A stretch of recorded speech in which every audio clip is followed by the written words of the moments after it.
Welcome to the 5th video of SolveMe Mobiles, and I have to admit, when I first saw a puzzle like this, now I've jumped ahead to puzzle 15 here.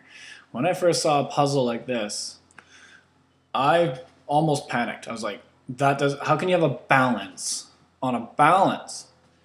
And I said to myself, don't panic, just grab yourself tools, grab yourself a pencil, work it out. Now, the same rules apply. Remember that if you take a balance, this side of the balance, I'm going to totally ignore this side for a second. I'm going to ignore this balance here. But this side of the balance has to weigh the same as this side, otherwise this side would be pulling this top balance beam down. Meaning that this side of the balance has to weigh exactly the same as this side. Now that still holds true. Let's get rid of those lines because we've got too many lines here. Okay, we also know that the left side of the balance has to equal half of the weight. It has to, because if this was, let's say this side is 6 and this side is only 2, it's going to pull down. If it's heavier, it's going to pull down the balance beam. So this side has to be 4. This has to be a 4. It's like, okay, well, this side is 4, so I'm just going to actually type that in because I know it's 4.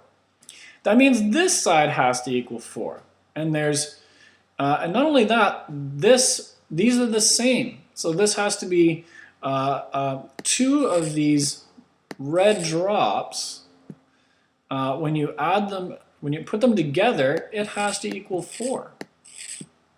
So for example, it could be like 1 and 3. I know 1 and 3 add up to 4, but then this balance would be, one side would be lighter than the other. It has to be exactly the same. So 2 times some number equals 4, and we know the answer is 2, but I'm going to do it algebraically because I want you to show your work. 2 divided by 2. Now remember, I'm using division here because this is 2 times. You don't see the little multiply, it's hiding there. The opposite of multiply is divide. If I want to get rid of the 2 and I want to be left with just, red teardrop, I'm going to get rid of the 2's. To do that, do the opposite of multiply, divide, but you have to do it to both sides of the equation. So you've got red teardrop equals 4 divided by 2, that's 2. Makes sense. 2 plus 2 on this side is 4. That would weigh the same side as this side. Red drop is 4. Ah, sorry, red teardrop is 2. I was dazzled by the stars. We're going to do one more like this. We're going to jump ahead to 26 because it's quite similar. The same rule applies. Let me get out of color here. Let's go, I don't know, let's go black. This half of the balance must be half. That's supposed to be an arrow. Holy, that was terrible. Let's try this side. Oh, better. This half has to be half. It has to weigh 6. Has to be half of 12. Same as this side. Has to be 6.